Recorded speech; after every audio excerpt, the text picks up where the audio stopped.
Olá, querida amiga, que alegria ter você aqui com a gente para o nosso segundo aulão. Hoje, revisando os capítulos de 6 a 11 do livro de Apocalipse.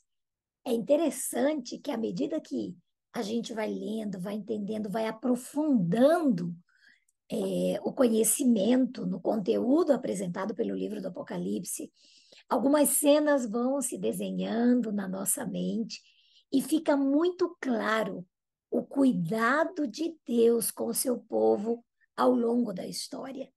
Ele cuidou no passado, ele tem cuidado de nós no presente e certamente continuará cuidando da sua igreja, que já não mais no futuro será uma igreja militante, mas será uma igreja triunfante.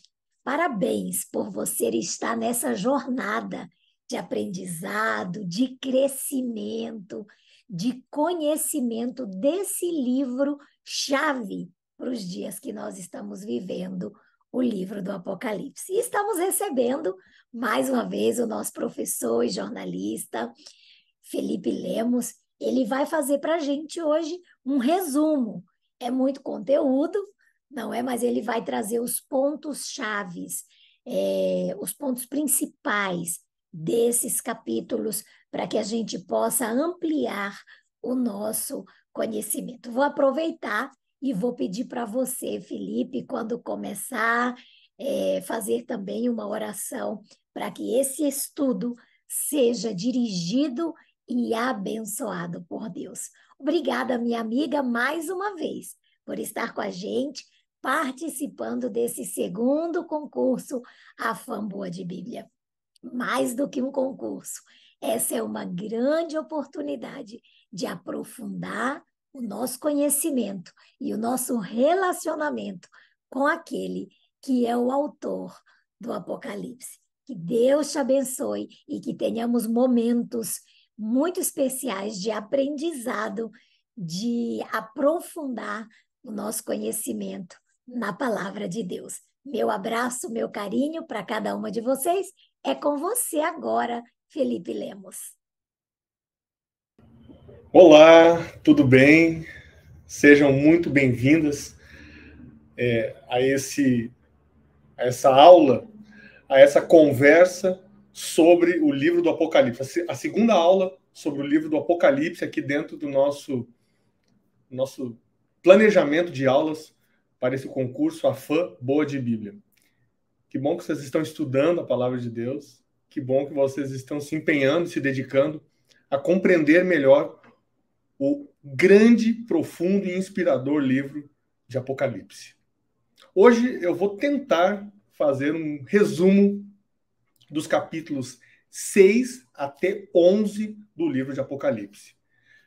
Só quero lembrar duas coisas importantes. Primeira delas, esse é um resumo, não é uma explicação completa sobre o conteúdo dos capítulos. Até porque uma explicação mais detalhada, ela exige mais tempo, ela exige, inclusive, abordagem de certos tópicos que não vão ser agora tocados neste resumão. Tá? Então, esse aqui é um resumo mesmo, dos capítulos 6 a 11.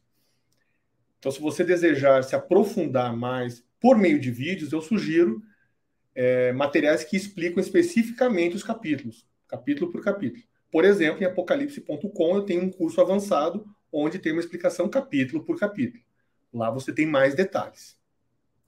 Ou então, livros, comentários exegéticos, como o Comentário Bíblico Adventista, livros de outros autores, como Jacques Ducan, Ranko Stefanovic, Marvin Maxwell.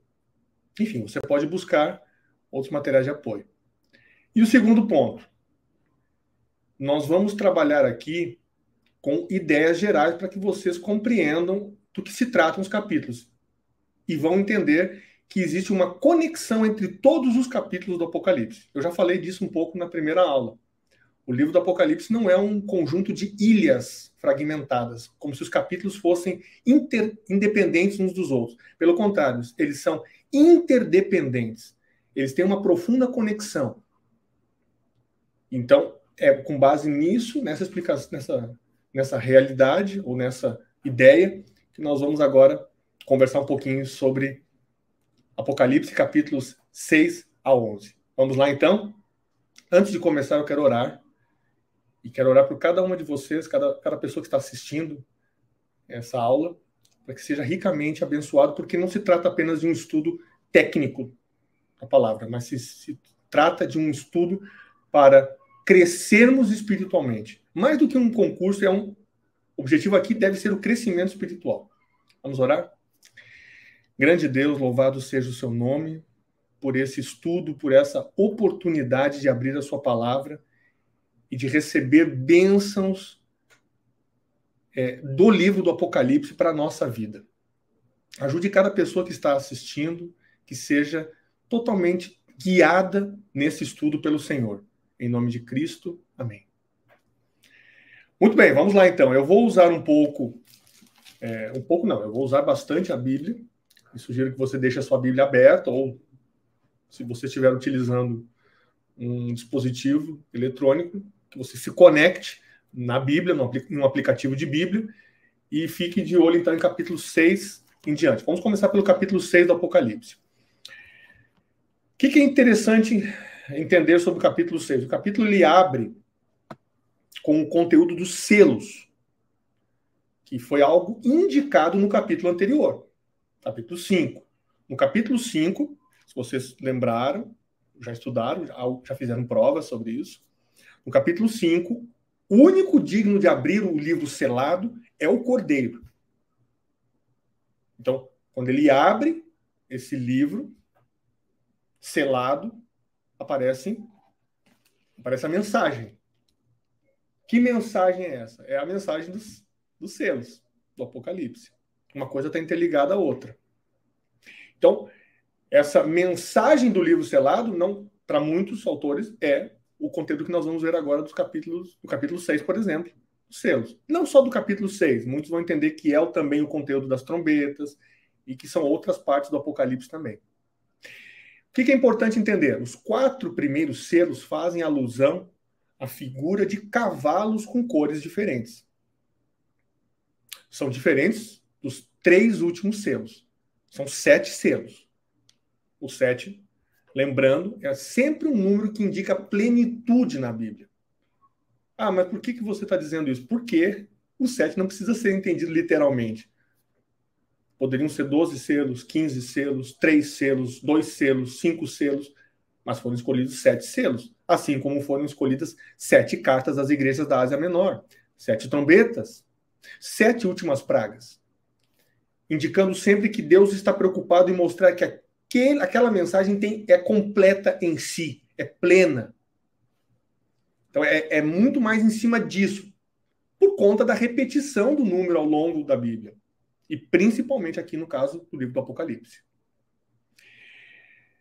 O que se trata o texto do capítulo 6? Eu vou ler apenas alguns trechos de cada capítulo, contando que vocês vão ler o capítulo todo. Aliás, é importantíssimo ler o capítulo todo. A perspectiva adotada pela Igreja Adventista de forma majoritária para interpretar os selos é uma perspectiva historicista, ou seja, ao longo da história há a revelação de Deus. Então, muitos vão enxergar nos selos, a maneira do povo de Deus, a maneira como o povo de Deus foi atingido ao longo da história por poderes inimigos. É disso que se trata para muitos intérpretes o significado dos selos do capítulo 6. Então, quando você vê o primeiro selo, vou dar só um exemplo, vou ler aqui, Apocalipse capítulo 6, verso 2, diz assim, eu estou lendo na versão Nova Almeida, na tradução Nova Almeida atualizada, tá? Vi então, e eis um cavalo branco. O seu cavaleiro tinha um arco, e foi-lhe dado uma coroa, e ele saiu vencendo e para vencer. Aqui não tem praticamente nada negativo. Então, o primeiro selo tem um cavalo branco, que mostra um cavaleiro vencendo. A interpretação mais óbvia, se você for num contexto histórico, é o próprio início da igreja cristã. Quando a igreja cristã mantinha a pureza doutrinária, ou seja, a indicação desse cavalo branco pode ser de pureza. Ah, mas o branco está associado à pureza na Bíblia? Em várias partes. Vai lá para Isaías capítulo 1, por exemplo. Ainda que seus pecados sejam vermelhos, eles vão se tornar brancos, significando pureza. As vestes brancas dos salvos, que aparece no capítulo, vários capítulos do Apocalipse, 22, 21, capítulo 7. Então existe uma indicação para isso. Muitos vão entender que esse é o período em que a igreja cristã se mantinha pura na sua doutrina, na sua essência, com dificuldades, com abalos aqui e ali por conta do gnosticismo crescente, de linhas que traziam já conceitos do paganismo para dentro dos ensinos que os apóstolos mantiveram a partir de Cristo, mas era uma igreja cristã que mantinha a pureza. Lembro mais uma vez, essa é uma perspectiva historicista. Você vai encontrar outras interpretações por aí, inúmeras, mas a interpretação que a igreja adventista, por exemplo, de maneira majoritária defende é essa. E aí continua. O segundo selo, então, vai progressivamente com a cor vermelha, indicando que já há uma mudança no cenário. Então você sai de um cenário em que a igreja vai tendo vitórias pela sua pureza, mas agora ela vai enfrentando perseguições. O sangue indica isso. O sangue indica isso. Perseguições. Pode ser um período em que o cristianismo foi severamente perseguido, tanto em nível do judaísmo, quanto na perseguição sistemática por parte do Império Romano. Muitos acreditam que se trata disso. E aí vem o terceiro selo. O terceiro selo revela um cavalo de cor preta, indicando que mais do que violência, já há uma outra conotação. Você já tem porque a cor escura, ela indica trevas, algo ruim, uma perspectiva diferente, negativa. Então, já vai trabalhando com uma ideia, se você for pensar em perspectiva histórica, você tem que imaginar o seguinte: a igreja cristã, no primeiro século, trabalhava de uma maneira, agia de uma maneira, se comportava de uma maneira, ela vai mudando a partir do segundo século, com as perseguições, e das perseguições, o cristianismo se torna uma religião extremamente popular no vasto Império Romano. E então, se tornando popular, ela também acaba cedendo de maneira geral às influências do paganismo. Aí você tem a própria história de Constantino I, o grande imperador romano, que promulgou o primeiro edito de tolerância para o cristianismo, tornando a religião cristã aceita dentro do império e colocando no mesmo nível das demais religiões ou das crenças religiosas ou sobrenaturais que faziam parte da cultura do Império Romano de então, daquela época. Então o cristianismo se torna popular, se torna aceito, mas ele vai flertando na sua essência com outras crenças. É o que muitos entendem que se trata o período do terceiro cavalo, do terceiro selo. Porque você tem um julgamento, você tem balança na mão. Se você olhar lá o terceiro selo, verso 5, capítulo 6, verso 5, diz assim: quando o cordeiro quebrou o terceiro selo, ouviu o terceiro ser vivente dizendo: venha. Então olhei e eis um cavalo preto, e seu cavaleiro com uma balança na mão. Ora, a balança tem a ver com julgamento. E o julgamento pode ser o julgamento por conta do quê? Da mensagem corrompida, da mensagem do cristianismo, que já não é mais aquela mensagem pura do primeiro cavalo. Já mudou. Vocês conseguem perceber que há uma mudança na coloração dos cavalos e no encaminhamento do texto bíblico, do direcionamento. Então, muitos dizem que esse é um momento histórico caracterizado pelo ataque dos inimigos de Deus ao conteúdo da mensagem bíblica. Passa da perseguição física aos cristãos para a perseguição, digamos assim, entre aspas, a perseguição ao conteúdo, à mensagem. É o período medieval, por exemplo, é o começo do período medieval. Muitos vão entender que ali, porque o período medieval começa a partir do quarto século. quinto séculos. Mas Constantino está no começo do quarto século. Essa mudança se dá a partir daí. E aí você tem o quarto selo na sequência. O quarto selo, ele fecha essa primeira parte do capítulo 6. E vem um cavalo com uma cor amarela. E ele usa o termo, é usado ali o termo morte e inferno, indicando que é mais do que um ataque à palavra, e sim uma perseguição e morte.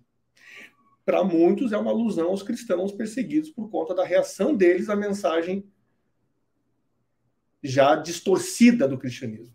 Mas como assim mensagem distorcida do cristianismo? Bom, a era medieval, no período medieval, a Idade Escura, a Bíblia como fonte primária da palavra foi abandonada até a reação do protestantismo, da reforma protestante, já nos séculos XIV, XV, XVI em diante, né?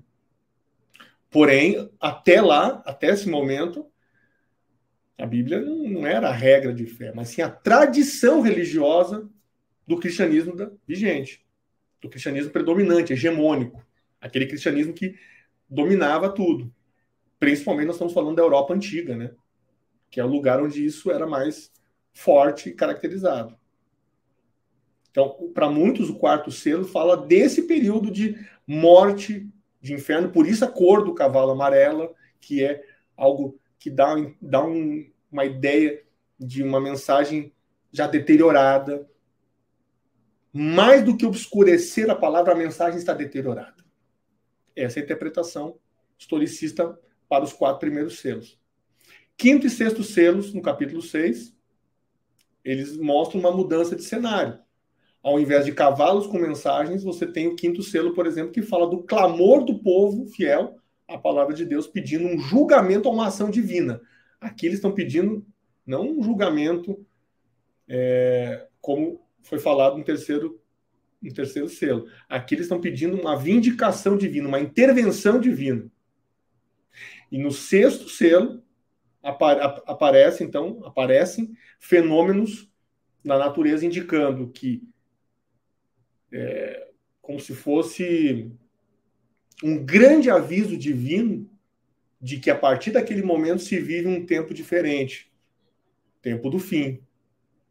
Alguns interpretam então que seria o início do tempo do fim, um período que tem alusão em Daniel também e que se daria depois do grande período de supremacia papal e perseguição sistemática aos fiéis de Deus, terminando no século XVIII, quando o papado sofre um abalo e perde força. Então você pode pensar assim, tá, mas de onde se vêm essas ideias? Essas ideias vêm da história. O período de supremacia papal ele é bem marcado. Existe um período em que o papado, que é uma instituição cristã, tem uma grande influência sobre a vida humana, sobre a política, sobre a economia e, claro, sobre a religião das pessoas. Isso perdura por vários séculos, chegando até a ter um certo abalo quando você tem a reação do racionalismo, do iluminismo europeu, que na verdade começa a partir do século XVI, mas vai ter um ponto marcante a partir da Revolução Francesa, que daí já é no final do século XVIII. A Revolução Francesa já é 1780. Depois você tem, em 1798, o aprisionamento do Papa Pio VI, já no contexto de Napoleão Bonaparte, porque quem o prende é o general Berthier. Napoleão Bonaparte já é uma segunda fase, é uma tentativa de fazer um novo império francês, é depois da Revolução Francesa, um desdobramento da Revolução Francesa, mas também com essa áurea antirreligiosa, anticlerical, mais secular, mais racionalista. Então, para muitos, os selos cobrem o período histórico da igreja cristã, sob o ponto de vista da igreja cristã sendo perseguida e atacada desde o seu início até esse período aí de forte influência do racionalismo, inclusive a partir da Revolução Francesa também. Então, é basicamente disso que trata o capítulo 6. Você vai encontrar outras interpretações por aí, que são mais abstratas, algumas delas. Outras procuram colocar outros elementos históricos aí dentro. Mas a interpretação que me parece bastante plausível, de acordo com a história, de acordo com o que o texto bíblico mostra também, é essa. E aí passamos ao capítulo 7. Capítulo 7. Capítulo 7 é, de certa maneira, uma resposta à última pergunta do capítulo 6. Se você prestar atenção, vai ver que último versículo, a última frase do capítulo 6 é uma pergunta, verso 17. Porque chegou o grande dia da ira deles. E quem é que pode subsistir? Subsistir é uma palavra rebuscada para dizer quem é que pode permanecer, quem é que pode resistir. Diante do quê? Porque o capítulo 6 e o sexto selo terminam com uma visão um pouco aterradora, porque já projeta o futuro da perdição humana. Então, o capítulo termina com uma pergunta retórica. Quem é que pode suportar tudo isso? Quem é que vai ficar em pé? E aí o capítulo 7 responde, apresenta o perfil desse grupo. Então, o capítulo 7 é entendido pelos intérpretes estudiosos mais profundos do Apocalipse como uma espécie de intervalo entre o sexto e o sétimo selos. Porque o sétimo selo vai ser aberto no começo do capítulo 8. Do que fala o capítulo 7? Ele fala do perfil e das atividades dos chamados 144 mil selados. É dito, então, que João, o profeta, ouviu o número dos 144 mil e viu uma grande multidão. Aparentemente, muitos são levados a pensar que se trata de dois grupos diferentes. Só que quando você vai para o entendimento do próprio capítulo, você não vê essa diferença, não. Não de grupo, mas de momento. O ambiente ali, é importante destacar, é de intensa adoração e reconhecimento pela vitória espiritual obtida sobre o pecado. Então você tem um indicativo. Essas pessoas venceram o pecado, são vitoriosas. E aí também é dito que elas passaram por uma grande tribulação. É o que diz o capítulo. Eu posso ler um versículo se você quiser ter essa indicação. Vamos lá, capítulo 7, verso 9, por exemplo. Depois dessas coisas, vi e eis grande multidão que ninguém podia contar de todas as nações, tribos, povos e línguas, em pé diante do trono e diante do cordeiro, vestidos de vestes brancas, com ramos de palmeira nas mãos. Então você vê pessoas que estão apontadas como salvas. E aí o cordeiro, a indicação de Jesus, é daquele que venceu para salvá-las. Certo? Mas tem um outro detalhe importante.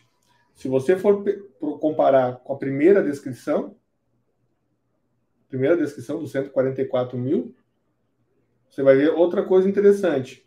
Verso 2, capítulo 7, verso 2. Vi outro anjo que subia do nascente do sol, tendo o selo do Deus vivo.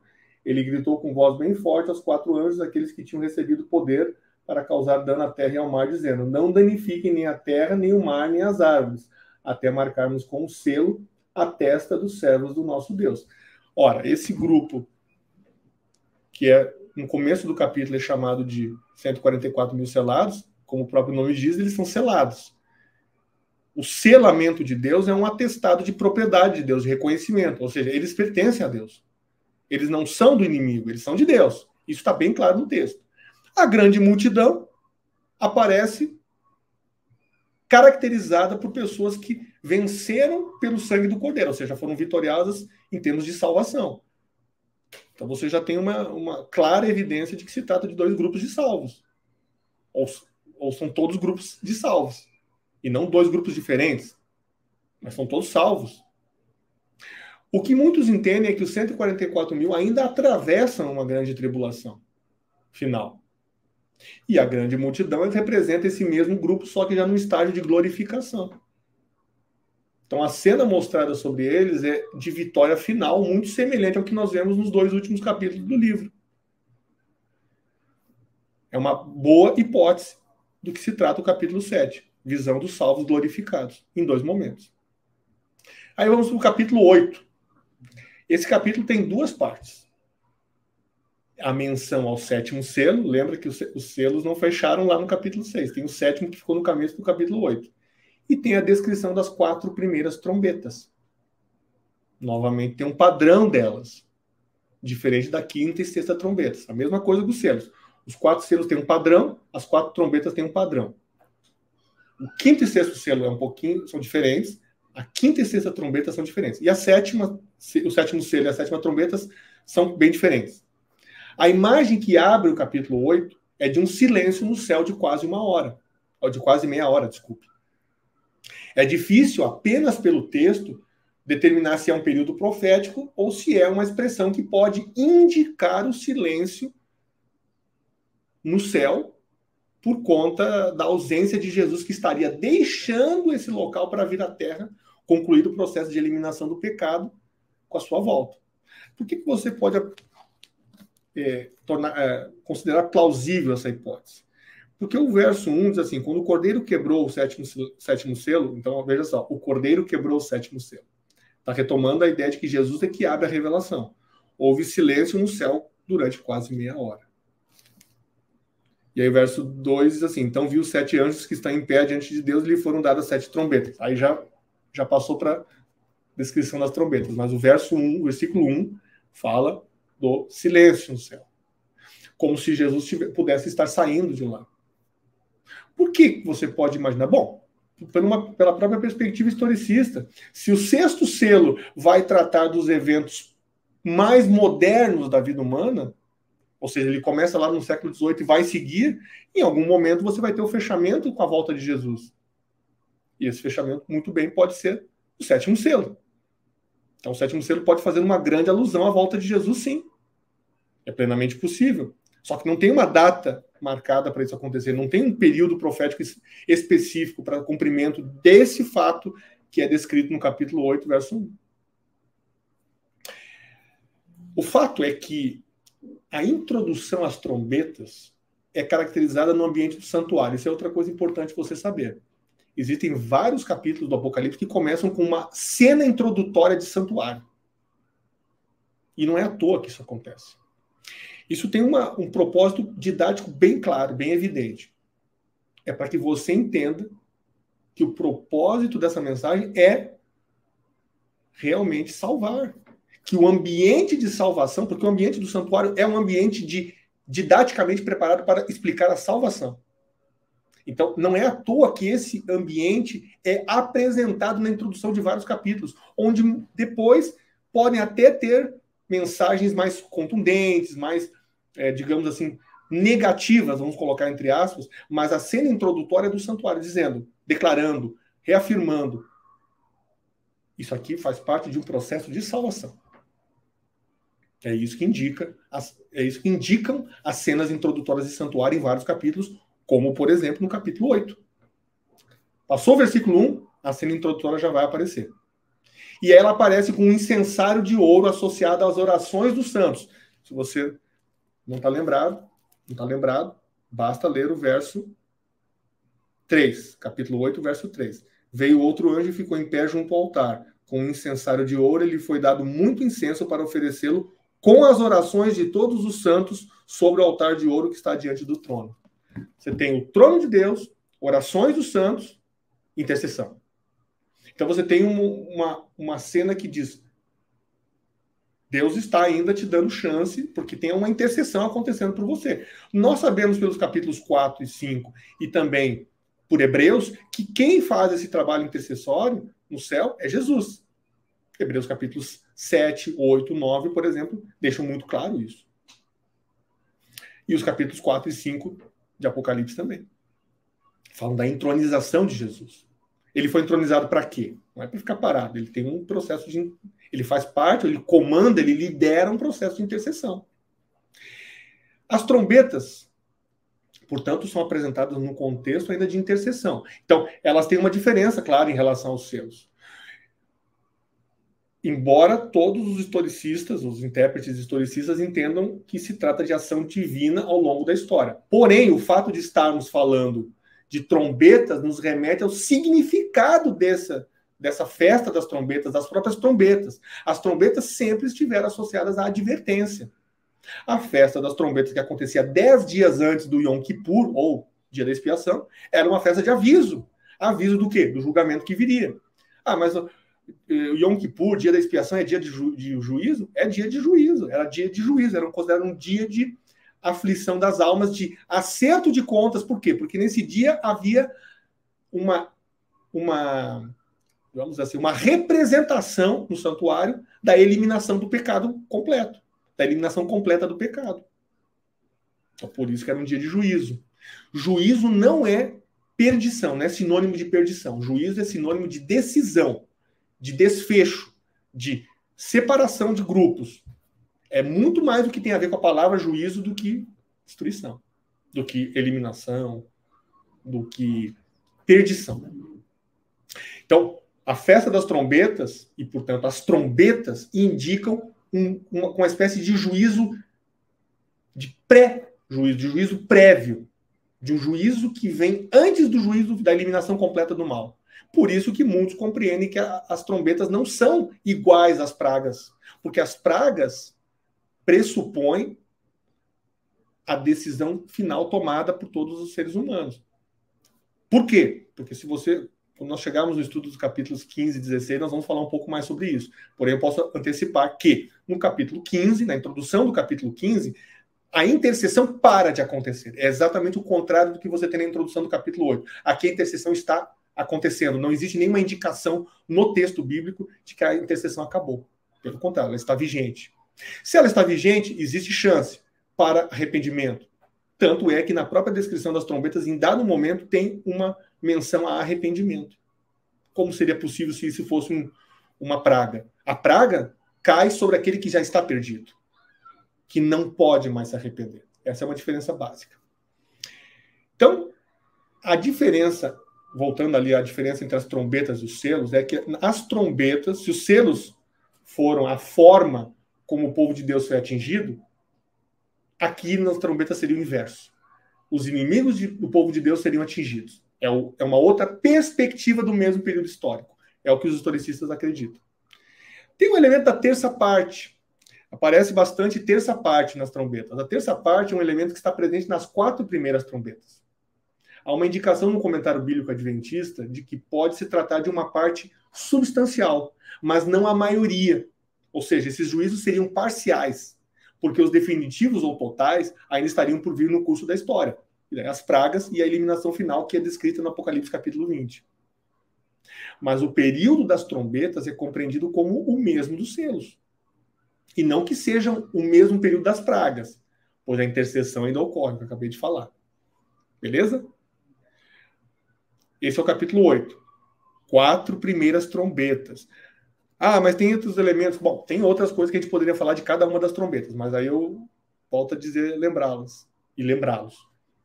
Se você quiser se aprofundar, vá para estudo de capítulo por capítulo. Aí você vai ver detalhes das trombetas. Na minha série sobre Apocalipse, eu faço um detalhamento, eu apresento um detalhamento da explicação das trombetas. Capítulo 9. O capítulo 9 é uma continuidade do capítulo 8, claro. Você vai continuar a descrição das trombetas. E aí, especificamente, quinta e sexta trombetas. Mas veja que o capítulo se ocupa de 2 trombetas. Ou seja, elas têm grande importância. Se nós mantivermos o princípio de interpretação historicista adventista, certamente as 2 descrições das trombetas obedecem a uma perspectiva histórica, fazendo com que o leitor, então, possa compreender que os símbolos que estão ali dizem respeito a algum período de tempo após 1798. Por quê? Porque a quinta e sexta trombeta também vai projetar, da mesma forma como os selos, os quinto e sexto selos, vai projetar o que acontece com os inimigos de Deus após o período do século XVIII. Do final do século XVIII. No caso da quinta trombeta, aparece a figura dos gafanhotos, a famosa figura dos gafanhotos, que é mencionada em Joel, capítulo 2 também. E é interessante que a figura dos gafanhotos que não podem causar qualquer dano às pessoas seladas por Deus. Eles só podem causar dano ou problemas aos que não estão selados. Curioso isso. No meio adventista existem várias possibilidades de explicação ou de interpretação para os símbolos da quinta e da sexta trombetas. Mas 2 delas se destacam. A primeira delas enxerga a quinta e sexta trombetas como um avanço de um grande movimento religioso que tentou destruir a fé cristã e a palavra de Deus, o islamismo. Sim, existe uma grande corrente que enxerga no islamismo o grande protagonista do capítulo 9. Tanto da quinta trombeta quanto da sexta trombeta. A visão adventista histórica, que é defendida, por exemplo, por Josiah Litt, foi defendida por Josiah Litt, um estudioso, o próprio Uriah Smith, que foi um grande historiador e pastor adventista lá contemporâneo de Ellen White. Eles indicam, por exemplo, que aquela estrela que é mencionada no começo do capítulo 9, a estrela que caiu do céu e que abriu o poço de abismo, pode muito bem ser a figura de Maomé, que foi o grande líder que levantou o movimento muçulmano no 7º século da era cristã. Aí tem vários detalhes que eu não tenho condições de passar agora, porque é um resumão. Mas existem várias associações que são feitas dos símbolos descritos com a questão histórica. Só que tem um outro grupo de comentaristas e exegetas adventistas que enxerga no símbolo do obscurecimento, ou da fumaça que escurecia o sol, eles enxergam nesse símbolo o avanço do secularismo e de todos os movimentos ideológicos humanistas que tentaram reduzir a importância da palavra de Deus também com maior força e intensidade, principalmente a partir do século XVII em diante na Europa.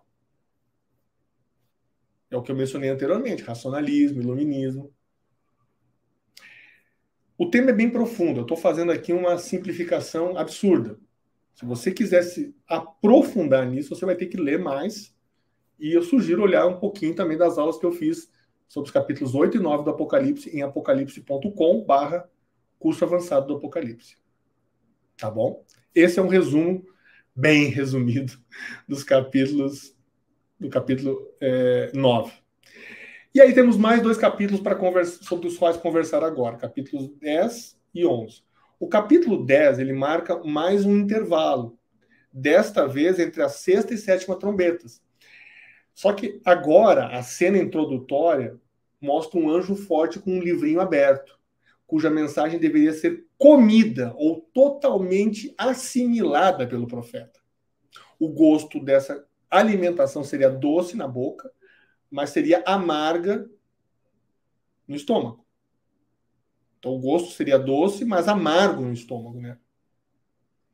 As conexões com outras partes da Bíblia levam a crer que o anjo possa ser o próprio Jesus Cristo e que a mensagem do livro aberto seja aquilo que efetivamente havia sido fechado ou selado na época do livro de Daniel, especialmente na menção do capítulo 12 de Daniel. Só que tem um fato interessante, o livro é agridoce. É diferente do que aparece em Ezequiel, por exemplo, onde Ezequiel também come um livro, mas ele é doce, e acabou. É a mensagem de Deus. Aqui não. Aqui o João, o apóstolo, o vidente, o profeta, diz que foi amargo no estômago dele. Então a perspectiva adventista faz a leitura de que ao assimilar a mensagem, realmente o que ela contém, que é a salvação, a volta de Jesus, a salvação eterna materializada na volta de Jesus, é algo doce e muito agradável. Pode ser visto como uma mensagem pregada sobre a volta de Jesus, especialmente na metade do século XIX em diante, nos Estados Unidos, a mensagem sobre a volta de Jesus, que nós sabemos que aconteceu muito fortemente. Outros intérpretes dizem que é simplesmente a mensagem da salvação, que é muito agradável. E aí tem um problema, né? No capítulo 10, essa mensagem, eu posso ler aqui, só para a gente retomar. Capítulo 10, verso 9. Então fui ao anjo pedindo-lhe que me desse o livrinho. Ele então me falou: pegue o livrinho e devore-o. No seu estômago ele será amargo, mas na sua boca será doce como mel. Ele vai ser amargo no estômago. Então, ao ser assimilada a mensagem, ela se tornou amarga. Então, para muitos, na perspectiva historicista, escatológica, adventista, isso pode ser uma explicação para o desapontamento de 1844, quando Jesus efetivamente não retornou a esse mundo. Portanto, a mensagem doce da volta de Jesus não se traduziu na volta de Jesus, se tornou amarga. Ou para teólogos de outras linhas, simplesmente são as dificuldades da pregação do evangelho ou o sofrimento que advém da pregação. O capítulo 10, no entanto, ele vai na sua conclusão para a linha de que ainda haveria necessidade de profecia no futuro.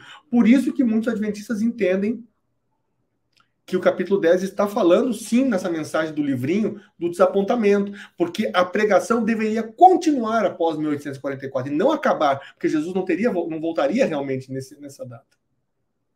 Lembrando que é a pregação milerita que levou a essa conclusão da volta de Jesus para 1844, e não da Igreja Adventista. Não confundamos movimento milerita com a Igreja Adventista do Sétimo Dia. São movimentos que estão, um decorre do outro, mas eles são diferentes em sua essência e natureza. Então, o que acontece no capítulo 10, e o capítulo 10 termina assim, ele diz assim, é dito assim, capítulo 10, verso 10. É necessário que você ainda profetize a respeito de muitos povos, nações, línguas e reis. Então, é dada uma mensagem para o profeta de que tem que continuar profetizando, que tem que continuar pregando. Ou seja, a mensagem profética ainda impactaria as pessoas e precisaria ser guardada. Por isso, pode haver uma lógica muito grande nesse argumento do desapontamento, porque você tem uma continuidade da necessidade de dar a mensagem, e isso está explícito no texto do capítulo 10. E, finalmente, terminamos nosso resumão aqui com o capítulo 11. O capítulo 11 talvez seja um dos mais complexos do livro, acredite ou não. Eu sei que vocês podem até pensar, não, mas é o capítulo 13 das bestas, é o capítulo 17 da mulher sentada sobre a besta.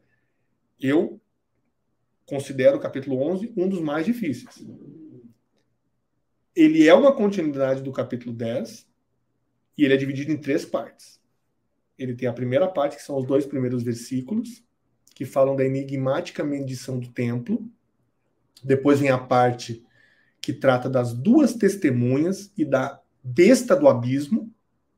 E depois vem a parte que termina com a 7ª trombeta. Então, alguns rápidos relances do capítulo 11. A medição do santuário representa para muita gente um juízo ou uma diferenciação entre o povo de Deus e os chamados ali de gentios, que estão no ato exterior. Os adventistas enxergam nisso o começo do juízo investigativo, porque o juízo investigativo começa justamente, isso está dito bem em 1 Pedro, capítulo 3. Você vai para 1 Pedro, esse é o único texto que eu quero ler fora aqui, mas eu acho válido ler. Primeira carta de Pedro, capítulo 3.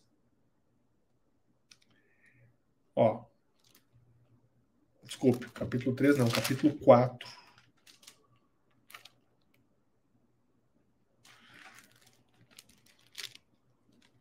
Ele vai trabalhar com a ideia do seguinte, capítulo 4, verso 17, versículo 17. Eu estou lendo aqui, tá?